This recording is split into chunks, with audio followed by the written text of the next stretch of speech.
to us to bring us metacognition.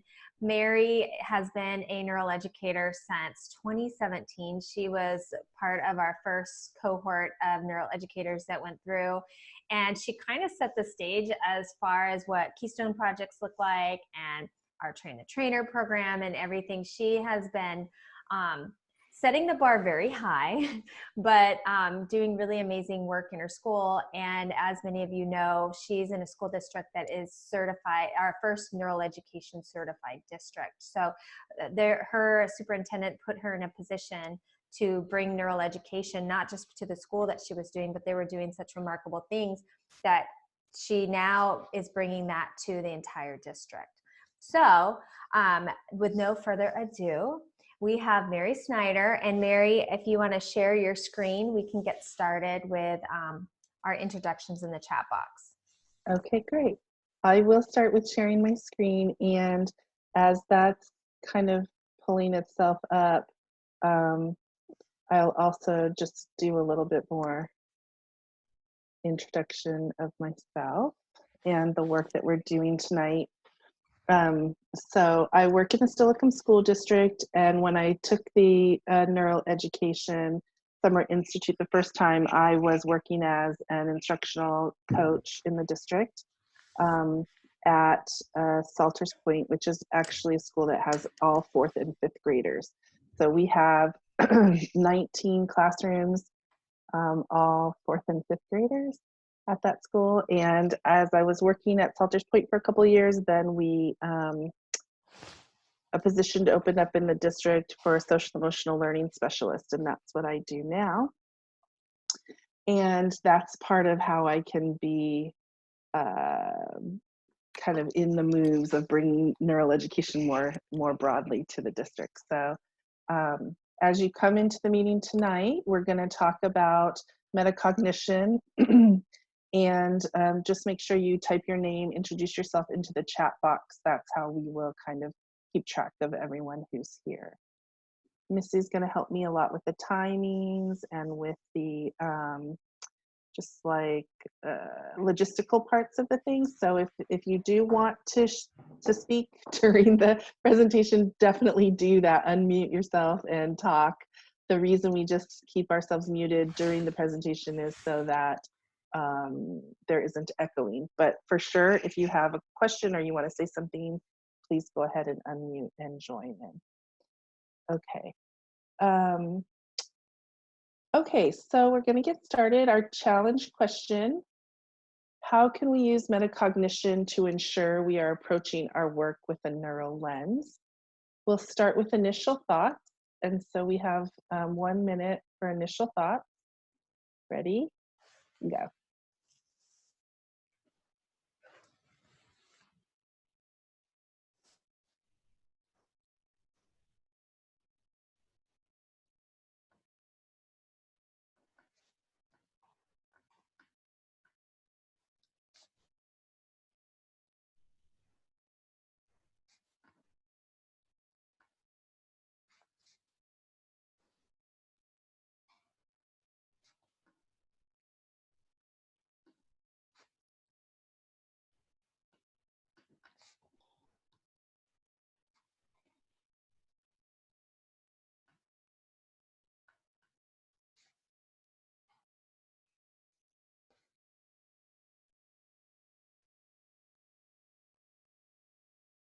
Ten seconds.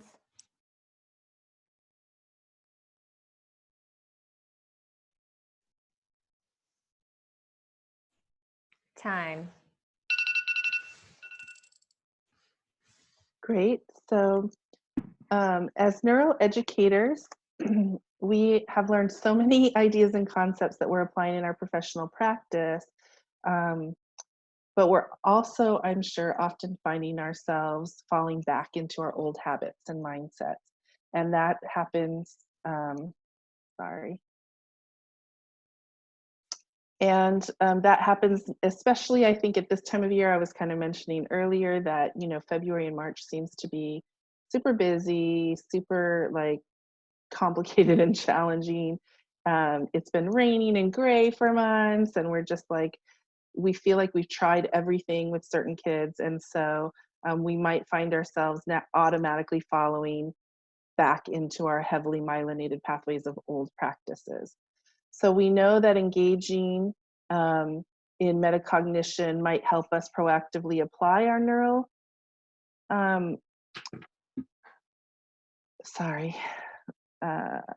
proactively apply our neural lens more often and more effectively. But when do we have the time for thinking about our practices or thinking about thinking? So this is really a common question that educators will ask me throughout the district, like, yeah, I know, but I just don't have time to be creating the materials that I need or talking with other educators about the ideas. So I thought that tonight we would spend some time really devoting our time together with metacognition. So here are some strategies that we're going to practice and engage in tonight. Sometimes we can give ourselves, we can give our students the external structures that our internal brain doesn't have as efficiently sort of set up. So here are the external structures we'll use tonight. Cognitive rehearsal, visualizing, we'll use graphic organizer like a T-chart. We'll do a personal check-in, a quick write, some list making, and a quick draw. We won't all do all of these things, but these are some structures that I've put into place in tonight's presentation. So we'll start with cognitive rehearsal. And what I'd like to ask you to do is to begin by recalling an example of when you applied a neural lens to your work. So cognitive rehearsal is a way that we can develop stronger neural pathways to the preferred practice. So by thinking about an example of a time when you applied a neural lens to your work, and then reflect on how the outcome was impacted by your neural practices, will be engaging in cognitive rehearsal. So does everyone kind of have an example in your mind? If you want to write a quick few notes about it, go ahead and do that. Basically recalling that physical act of doing something with a student or in your work, that was the first connection of a neural pathway related to that behavior or action. And now by recalling it in your mind, by visualizing it, you're strengthening the neural pathway there. And so picturing it now in your mind is another instance of cognitive rehearsal. So hold that example in your mind, and thinking about that example, we're going to make your thinking visible by using this sentence stem. I used to think, but now I think, or I used to do, but now I do. So thinking about that example that you have in your mind, write a T-chart on your paper, and on one side of your T-chart, make sort of some quick notes about the way you used to think or used to do, act in that kind of an instance, and then compare that to what you think now or what you do now with using your neural lens. So let's just take maybe a minute and a half, Missy, to kind of work on this T-chart. Ask a question if you're not sure about the instruction.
10 seconds.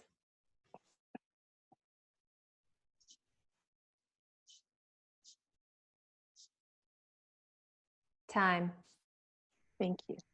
So using a graphic organizer like this, a T-chart, or some other organizer that fits the task, it's a way to make your thinking visible, and it is a metacognitive support that you can build into your practice. Another metacognition strategy you can use is to check in with yourself, do a sort of self-check, and see if the stressors might be impacting your work. So you can check in with yourself with some questions like this. Are you impatient or frustrated more easily than normal? Do you just want to be home and alone? Are you impulsively shopping or eating? Have you become rigid or polarized in your thinking? Do you feel tired more days than not? So asking yourself questions like this and performing a check-in is another metacognitive process that can help you recognize your level of stress. So we know that a dysregulated adult cannot co-regulate with a child or with a student.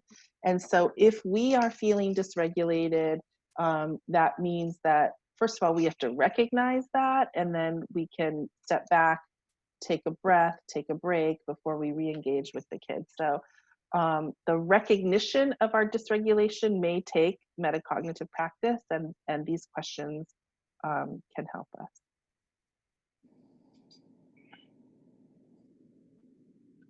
Okay, so we can be metacognitive about breaking the stress cycle.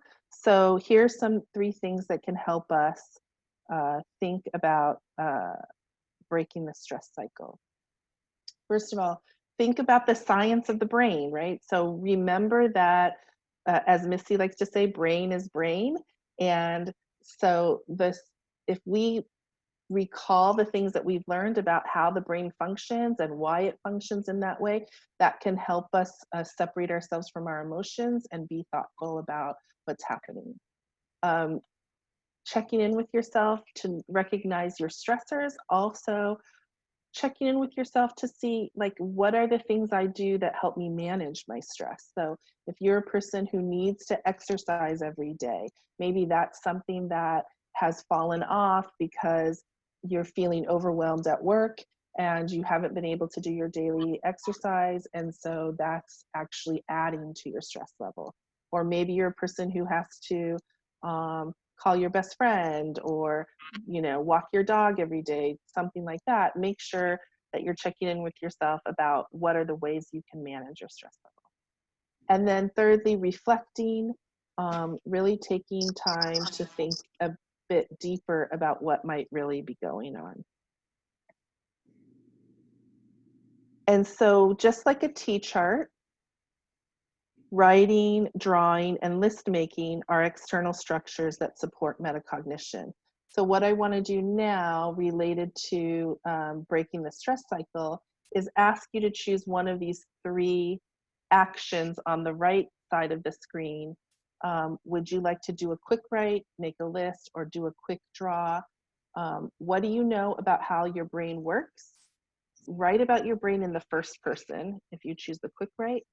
You choose to make a list of ways you manage stress, and then rate yourself on a scale of 1 to 5 from, am I practicing this stress management skill, or am I practicing it not at all, or am I consistently practicing it? Or your third option is to do a quick draw.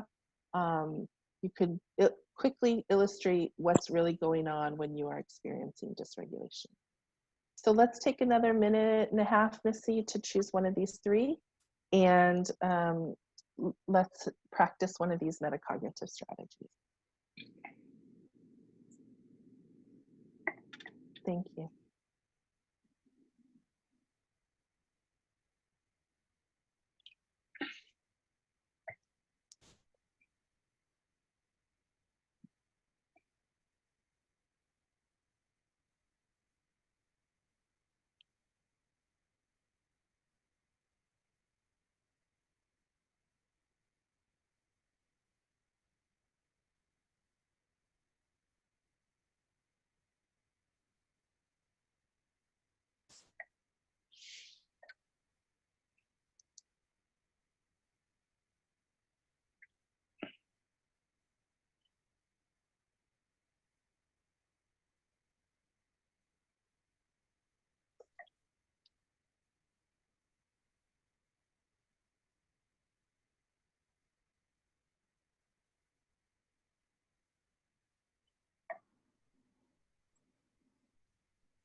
10 seconds.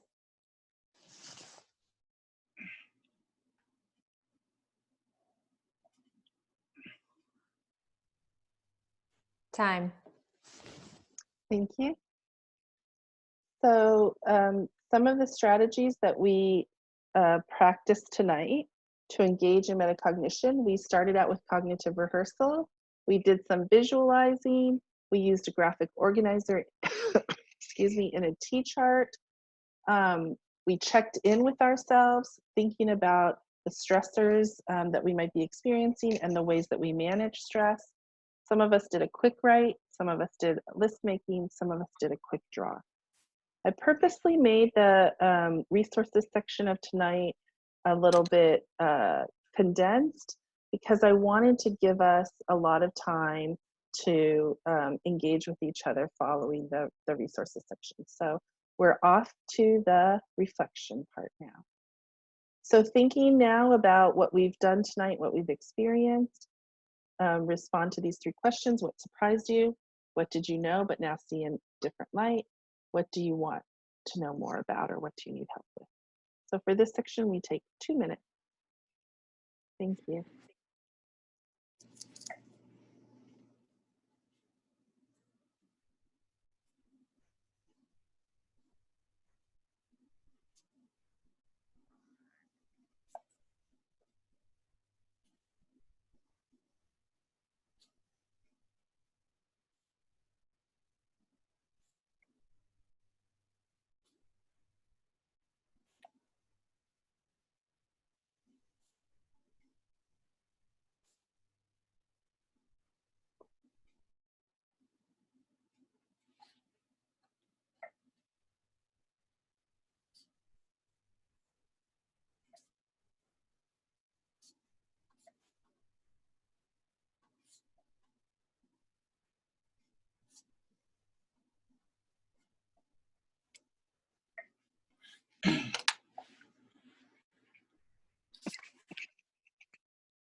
Ten seconds.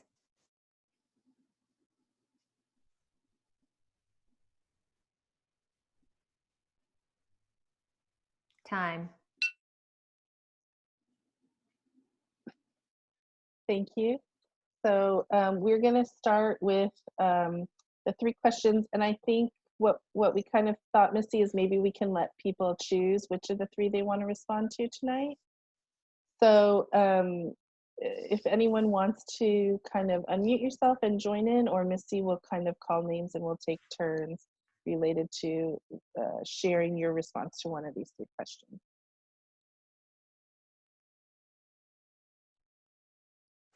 I'll go first, Mary. Great. So I'll share the new light. I was just kind of having a moment here thinking, wow, we talk about metacognition, but to really be intentional about metacognition in class, I'm not sure that that's something that I've even thought about doing before.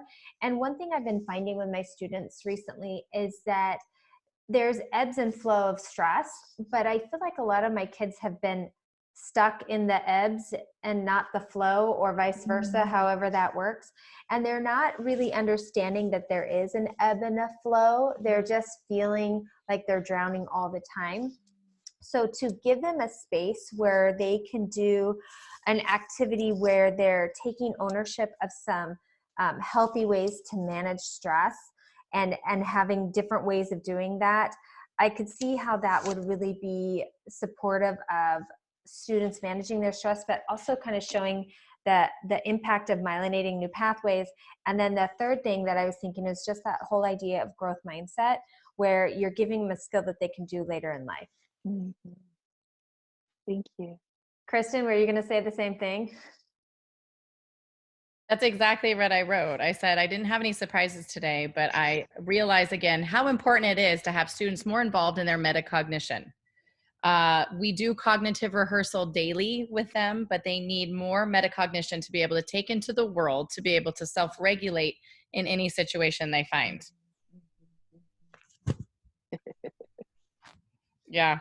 That's This sense of they can use these strategies, or they have the tools in your learning space, but what do they do when they're not in your learning space? Yeah. And that ownership, I think, comes through the metacognitive processes. Yeah. Because then they can take it to a class where they don't necessarily enjoy, or they're not having the best relationship with the teacher, and they can remember that it's beyond, whatever is happening. If they can be metacognitive about it, then it's giving them more skills, and they're going to do better in those other classes. That's what I deal with a lot in high school too, is these, well, I don't like that teacher. I'm like, you don't have to ever like them. You have to try to get your best education from them. And then, that was my aha tonight too. It's just like, this would be a great response for kiddos who are having issues, and let's make some lists, and let's do some, so that I can help them be successful in other classes as well. So that was a huge reminder. So I appreciate that. Good. Paul, do you want to share? Yeah, sure.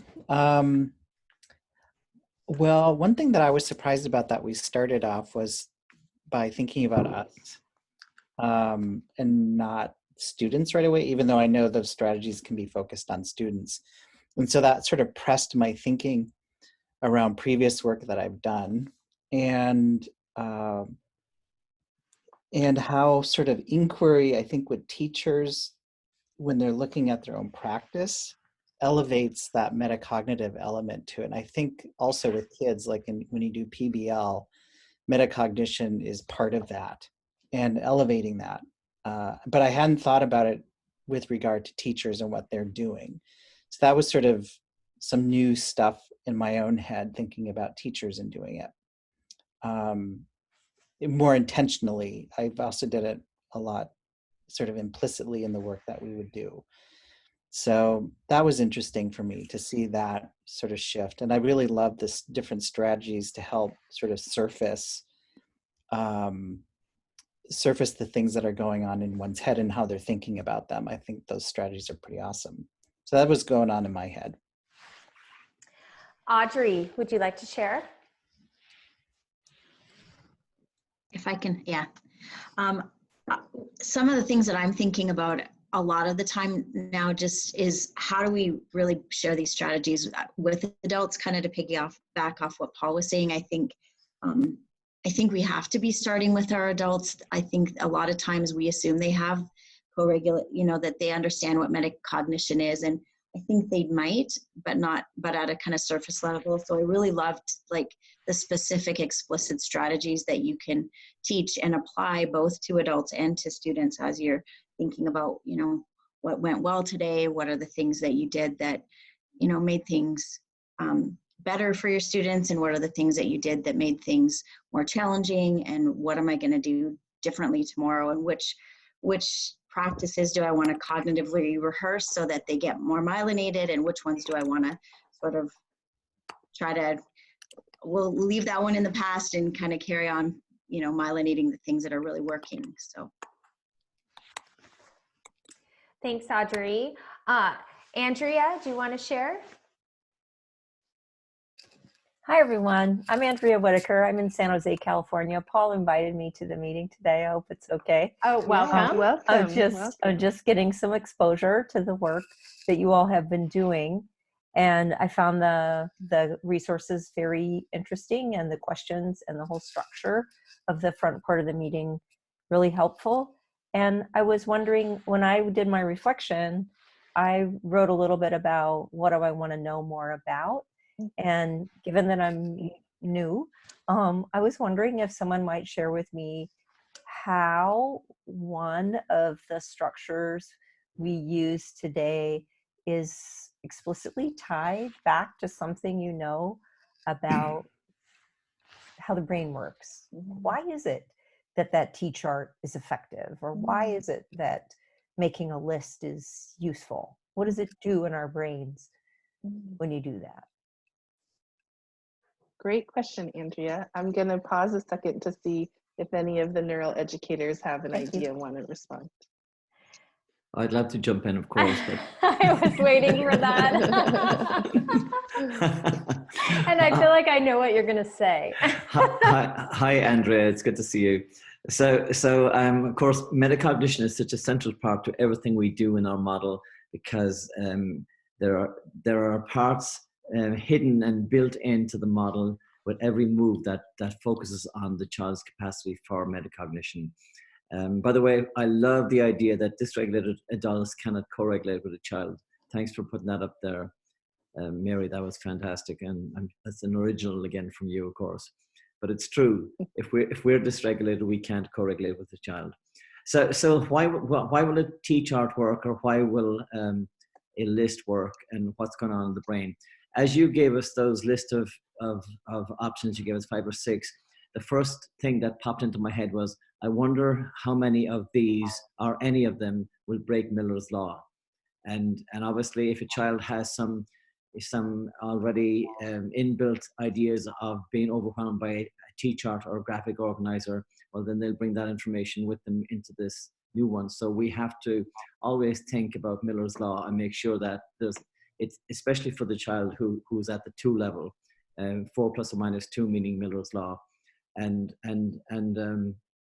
if it's a graphic organizer, that's a pretty big undertaking, then we give them a small chunk of it so that it actually fits the Miller's law and then works. Because some children will find the graphic organizer no problem, while other children will struggle with that. For me, I love making lists because it helps me to organize, and that's the part where a lot of kids don't like to make lists because it's like it's too much. There's so much stuff to write. And again, we have to think about Miller's law, and if we say, just give me 2 things, write me 2 things or 3 things that would be your list, and prioritize them 1, 2, and 3. Which one would you do first? That's helping them to become metacognitive and to think about their thinking. It's not something they do automatically every day. And so if we have intentionality walking into the class about how am I going to have this child begin to start thinking about his or her thinking, then we would have more success with that child. So I call these the metacognitive scaffolds. And in our model, we have that initial thoughts, where you write your initial thoughts, which could be IDK, or it could be I'm not sure. And then later on, they see that, oh, now I know a lot. I used to know nothing. Now I know a lot. That's the beginning of metacognitive processes, which is inbuilt in the model. And then when they reflect and they write down the answer to 3 questions, what's surprising, what I knew, and what I see different, that's actually, again, showing them the shift in their thinking. And finally, then when they get to revise their thinking, they can balance their own thoughts against the new person's thoughts and say, wow, I like what she has, I'm going to take that. And this is all metacognitive process. The entire model, the last 3 R's in the model are based on metacognition. That's why this is such a powerful meeting tonight. I'm going to stop there. One thing I want to add, Kieran, and I thought you were going to say this, but it's all about making thinking visible so the kids can actually see that shift. And you did talk about that with, I thought this, but now I think something differently. But when he's talking about Miller's law, if there's too many concepts that's getting sent to a child's brain, most kids on a stressful day can only handle 2 concepts at a time. If you have a great day, plenty of sleep, perfect breakfast, relationships are good, then those kids can handle up to 6 concepts. But for the most part, we have to look at all of our students as they're coming in with only being able to manage 2 concepts at a time. When the kids come in and we work within those two concepts, and what happens is that stress level comes down, and then we're able to bring in more concepts, because then all of a sudden it's their choice to bring in more concepts. And the more time that they spend in this metacognitive space, the more time that they're myelinating pathways in the prefrontal cortex. And that's the part of the brain where there's that executive function that's happening. That's where that learning and that processing is happening. So the more metacognitive moments we are providing for students, the more prefrontal cortex moments that they're having as well.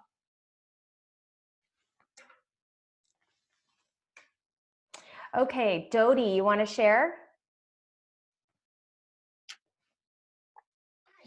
Mine was kind of watching some of the teachers this week be a little bit dysregulated today, was with lots of things going on in the world. When you asked to draw the picture, I was thinking I was doing better than some of my friends, and then I was like, oh wait, I have it. So it put it into perspective of, oh, I have to bring the structure back in to a couple of my kiddos who are new to me, and I have to reinvent that structure for them. So, and bring it in that light. So it was kind of a, what did I know? I knew, but I saw it in a different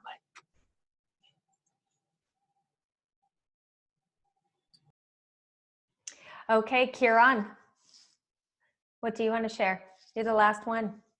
What? Me? I think No, you're the no. last one. There's Paige, Paige, Sarah, and Tabitha, and Tabitha. Sylvia. Okay, wait, what? They're Sylvia. not, oh, they didn't type their names on the sides. Okay, sorry everybody. I was wondering, okay, so are we good starting with Sarah? Unmute. Okay. Hi, everybody. I'm Sarah. I met some of you guys at an ed camp over at Seattle Pacific University. I remember, And, Sarah. Hi. I just rejoined the Neural Education Facebook. One of the things I like this, one of the things I what do I want to know more about? And I know, is it Kieran? He showed us a really cool thing at that ed camp about how to help kids regulate themselves, or some kind of little activity that could help kids regulate themselves. That was So me. are you looking for more ideas, Sarah, about that? Yes. Okay. Yeah, so tonight, what I really focused on tonight was, and this question is a question that is asked every time that we gather as neural educators, every time we talk to any teachers, we're always looking for a thing, a strategy, a curriculum, a practice that we can use with our kids right away. And I think that that's part of the makeup of us as teachers, right? We, as educators, we want to make a difference for the kid, you know, right away tomorrow with what we've learned. And one of the things that I've really been focusing on and with teachers is this idea of applying the neural lens across all of our experiences during the day with kids, right? So for example, amygdala hijack, that's a really big stressor for kids, for ourselves, for our colleagues. It's happening all over our schools. And so we want to have a way to respond to that. But what happens is we end up being very responsive to a particular incident, and then we're less purposeful about applying our neural lens across the things that happened before that incident, right? Mm-hmm. And so part of the metacognitive process is really thinking about, sort of as Jody was mentioning, what are the structures that I can put in place for my students from the moment they walk in the door? What are the structures I can put in place for myself to support my own reflection through the day and my own sort of being plugged into the choices I'm making and the effect that my choices are having on my students. So yeah, I really appreciated the what you guys said and about self-reflection. And I think I need to put that more in place for my students, have time at the end of the day for journaling and things like that. Could you possibly go back to the previous slide and Sure. have the list of, that right where you were, the cognitive, the list with the quick right and oh, sure. or forward, like just the forward Here to, we go. Okay. yeah, perfect. I just want to write those things down, and maybe that is what I'm looking for, is making sure I give kids time to do that own self-reflection, just like we have for ourselves, because I know it's good for me and what that's good for kids. And I think just also talking about emotions is really, and how I'm feeling is really important for the kids too. And one of the things I've done is I have these 5 rules in my classroom, but one is like, keep your dear teacher happy. But I tell them, like, hey, if you see that I'm stressed out, if you can just give me a verbal signal, like, hey, you should smile, like it'll remind me to take a deep breath and calm myself. And it's really funny how that works. And it's just like, okay, it's like how you guys talk about you can't regulate with a kid if you're dysregulated yourself. And it's interesting how just teaching my kids that has taught me to regulate myself in the classroom. Nice. Yeah. So right, part of the purpose of this list and of sort of creating or giving people opportunity to make their thinking visible, as Missy said, it's like a lot of us are doing the metacognition without, especially those of us who are educators, we do a lot of reflection through the day. But when we actually are purposeful about making it visible, what we're doing is we're creating an external structure that mirrors the internal structure that we might either be too stressed to recall and fall back on in the moment, or that we have not built strong enough connections in our brain for. So if we end up being in a new situation, experiencing something new, it's not going to be as automatic for us to do some of these metacognitive practices. And so by giving ourselves an external structure like a T-chart or a list or a quick draw, then we're actually helping our brains to build the internal structure that's not there.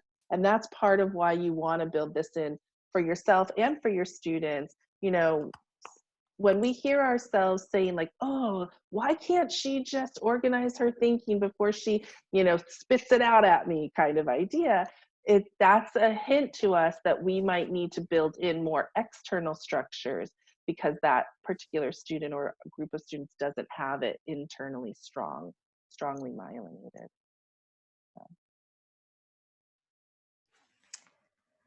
Paige, you want to share?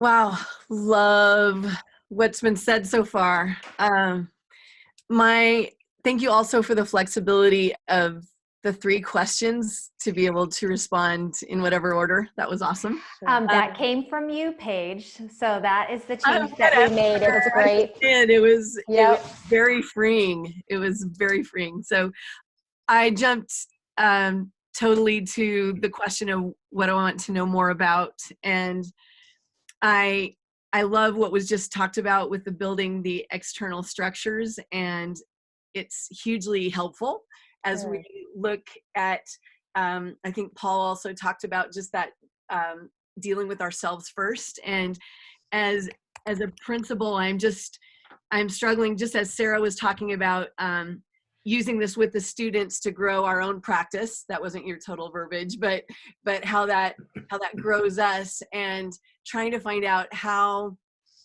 do we introduce this with our staff. A lot of them are going to be taking the neural ed over the summer, and I know that's just going to be changing our schools in a huge way, all of the PD that they're going to be getting. And how that will open them up a lot more to maybe our times as principals when we get to have morning meetings with, not all of our schools can do that, where we get to have some of our elementary schools get to do that. We get to have like a morning meeting for a few minutes and breathe with our kids and get them ready for the day and get them in the green. And there's just, as we're doing that, we get to remind our teachers and equip them again and again, like daily, on how to do that. But so many schools don't have that opportunity. And I struggle with how do we fit that in until more of them are on board with what practices really work for them. Because once it starts to work for them, even just a few of them,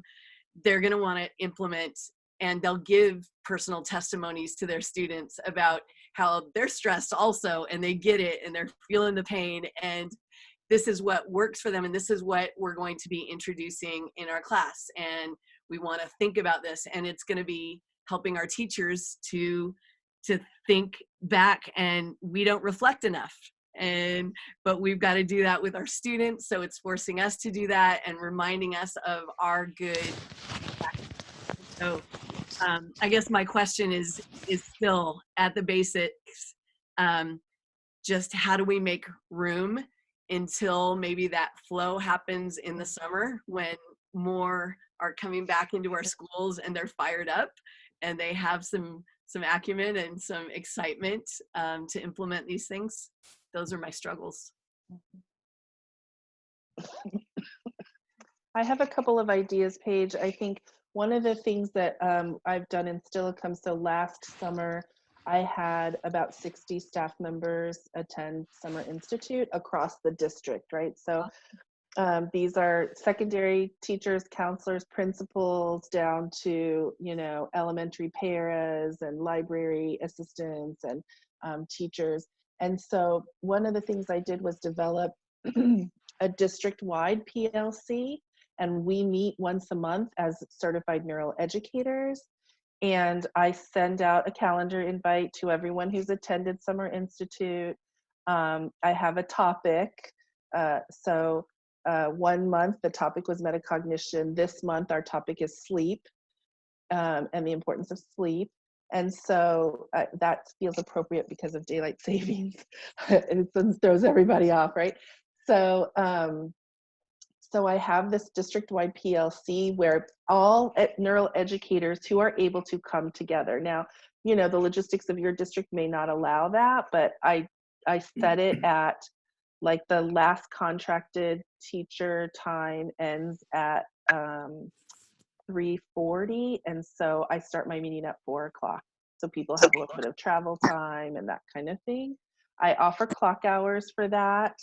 I've also have a newsletter that I make and kind of send out periodically.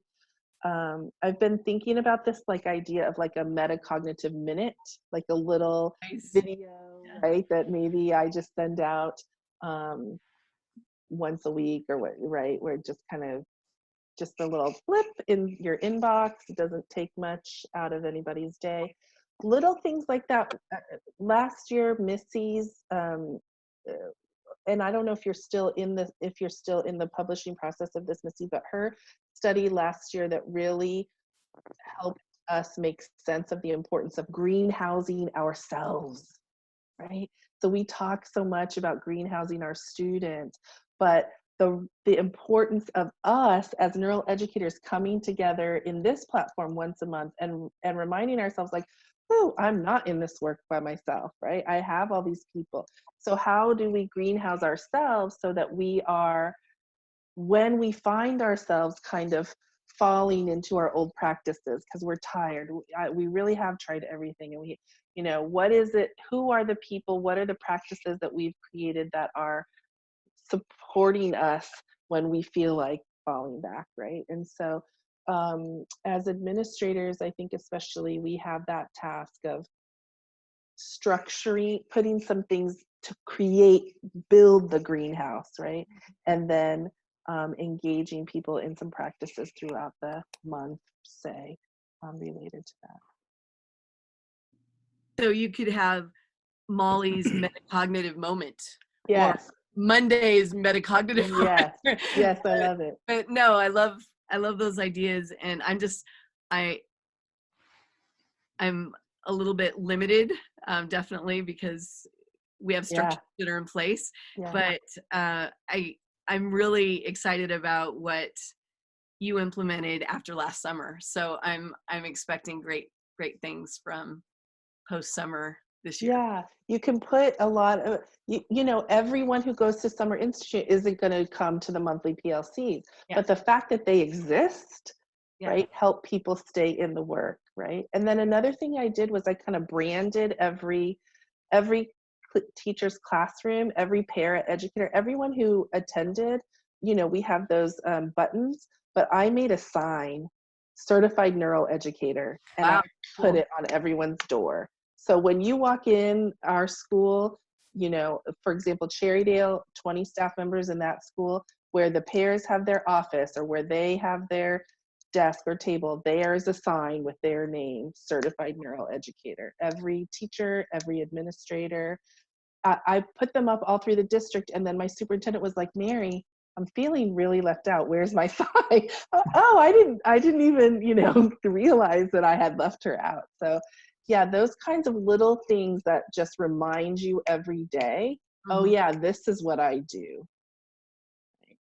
And I'm neural educated certified is what it reminds us. And so we got to be keeping I have to be doing that. I got to be growing. I got to be in this whole mindset, growth mindset thing that I'm all about. I got to be growing. So it's so good. Yeah, I love that. Thank you. Sure. It's good because a lot of people do revert to default. It's easy to fall back into old methods. And we know that one of our teachers had her office not too far from the bathroom, and all teachers had to go to the bathroom. So she used the board alongside the bathroom to remind teachers what they were doing on that day, which was cognitive, which was neural. Nice. So there's always some structures building in the brain. That's the crisis of brains. And if we're not building the right structures, we're probably building the wrong structures.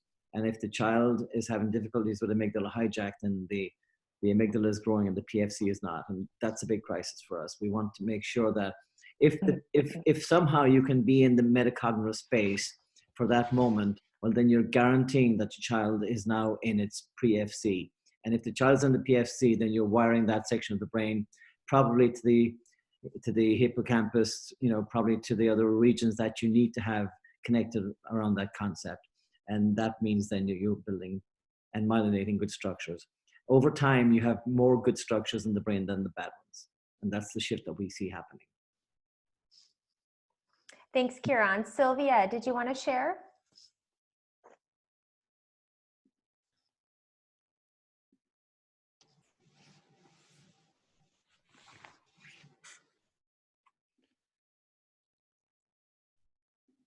I don't have a mic, so she's yeah. So okay. But she has been typing into the chat screen. I've been answering some of her questions. Oh, that's right. So Kieran, do you just want to share what her question was, and then yes, she said she wanted to know more about is a resource to teach myself to be metacognitive, so I may in turn teach my students. This is a really good idea, because if we're metacognitive, then we have a chance of teaching our students how to be metacognitive.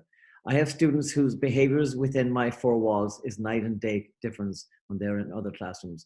We all understand that. We see it happening every time when students come to our class and they find it's the only safe space. It's usually because we, as neural educators, are thinking about the behavior as a communication, not the behavior as something to be punished. And so the communication tells us, oh, this child doesn't have the fusiform gyrus. I'll grow that for her. Or this child doesn't have a superior longitudinal fasciculus. Let me grow that for her. And that's easy for us to say and do because we have already worked strategies and know how to do stuff like that. So it's how we view the student's world with a neural lens, and then changes our approach to ourselves, our classrooms, and our students as we start off each day. Imagine my great memory is being on one foot in the bathroom trying to floss my teeth, because it's very hard to do it on one foot. And at the same time thinking, how can I do a long-term potentiation for Mary today who's struggling with math? People don't think like that. Teachers don't think like that typically. So that's what neural educators do. We're practicing how to connect our own brains, cerebellum, to the prefrontal cortex by trying it on one foot in the bathroom as we wash our teeth in the morning, because it's hard. And as we get older, we need to be able to do that and keep our own brains tuned up. But if we can do that for ourselves, we can also teach children how to grow structures in their brains. Thanks, Kieran. And Tabitha, would you like to share? Hi, yes, can you hear me? Yes. I was surprised how long it took me to come up with my I used to think and now I think scenario. And then coming up with it actually helped me to realize where I'm not doing the thing I came up with for a couple of kids. So I don't think the other way anymore. I think this new way, but then I'm really thinking about it explicitly made me realize I need to fix a few things that I'm doing for a couple of students. And then the other thing was what I knew but see in a new light, the using the I used to think and now I think maybe in narratives with students. I'm working with a student right now and we're working on building a new mental model and being explicit about what that means, what a mental model is. And I think that if we created a narrative together and he could write what he used to think and now what he thinks would be kind of seal the deal for the new mental model for him, I think. So can I say one last thing before, I know you're running out of time, but I'd like to bring in Tom. Tom is with us too. And I've been asking Tom, because he's an engineer, he's not an educator, but he's a great engineer. And I've been asking him to build for me charts that we use with children who are struggling to get into abstract thinking, to be able to figure out by pattern recognition. And these are charts that were designed by Riven Furstein back in the 70s and 80s in his great mental model world. And so Tom is building them for me, and they're fantastic. I've been using with a lot of kids who are struggling. And if any of you guys would like to take a look at them and use them if you need to, because when you get children thinking in an abstract way, they're in their PFC, you're guaranteeing that you're growing the structures they need for metacognition then. So these are scaffolds that you can use every day to help to get the child who is already thinking, I'm no good at this, I can't do this. And suddenly they can do it because you gave them something it fits Miller's Law, it fits Hebb's rule, and it has to do with pattern recognition. So Tom, I know you're there, so say hello to everybody and thank you for your work. You see after falling off? Oh, he's very shy. I think he's gone. Yeah, I think he did fall. He was just there, so yeah. You kicked him out just by talking about things. Okay. Sarah had a question here. What does PFC stand for? And that's a great question, Sarah. It is a prefrontal cortex. So go ahead and touch this part of your head right here. This is where, thank you, Mary. Thank you for following along here. But this is where your executive function part of the brain is. And this is a part of the brain that isn't developed fully until about the age of 24 to 26. The unfortunate thing in classrooms, a lot of the times we expect kids to have behaviors that that would be in a person that's 25 years old and they're 12. So it's one of those things where we're very intentional about doing things like metacognition to build structures in the prefrontal cortex, because even though their prefrontal cortices aren't fully developed yet, they are able to develop. It's just any kid who's in a stress response is developing the amygdala, which is the stress response center for fight, flight, freeze, instead of the prefrontal cortex. Could we just in the last minute or two, is there anything that anyone is like thinking about you want to add on to someone else's statement, or ask a extension question from something else that was mentioned tonight? Just the last couple of minutes. I have a quick question. It not necessarily attached to this. In terms of sharing the summer course, I would love to put like a flyer at my school, and it's hard to print the neural ed. It's hard. I was just wondering if there was something on one of the sites that I could just pin up, like a one-pager. So Dodie, would you mind putting your email address on the chat, and I'll get Ashley and Chris to send you a whole bunch of materials. We have all kinds of materials. Okay. So you don't have to do all that work. We can do it for you. Oh, perfect. Okay. And then anybody else too who wants materials, just let us know. We have plenty of materials. Sarah says, where can I learn about Miller's Law, etc.? I'm sure she probably wants to know about Hebb's Rule too, Kieran. And we can post some things on Facebook if you're in our Facebook group, but do you want to address that real quick? Yeah, so very quickly, Miller's Law, 1956. This could take 40 minutes, but I won't. He wrote this very famous paper called The Magical Number 7 ± 2, which meant that on any given day, your working memory space is limited to 7 concepts. If you're in good shape, it might be 9 concepts. If you're in bad shape, maybe 5 concepts. And in 2012 or 2014, George Miller with another professor, Cowan was his name, went back and redid the paper and redid the research work because they didn't believe that 7 was the right answer. And it came out to be 4 ± 2, and that's the one we accept today. And so we think about children who are stressed as being in a 2 position, that they can handle 2 concepts only and their working memory space is full. And so the idea that the working memory space is tiny is important because compared to the rest of the brain, the working memory space is 15 Milky Ways. So 50 Milky Ways versus this tiny little, this tiny little space that the child has. So that's what teachers are forced to work with every day, is the child's working memory space. And if that is already full, then you're going to have difficulties and you put the child in amygdala hijack. If you can empty his or her working memory space, then you'll have more successes.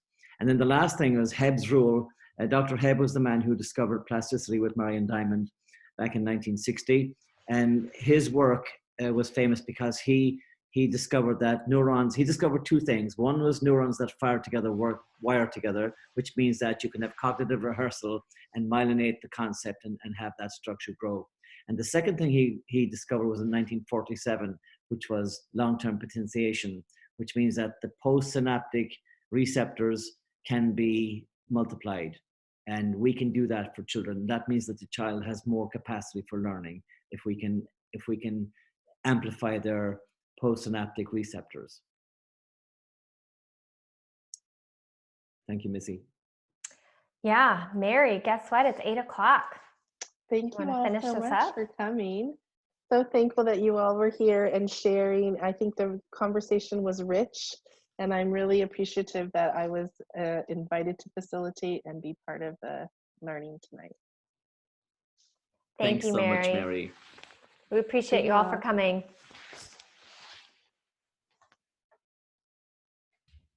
So Missy, will you grab all these emails and we'll send people materials if they request that. Okay. Their schools. Good. Thanks, Missy. Thank you. Tom is back. Good night, Tom.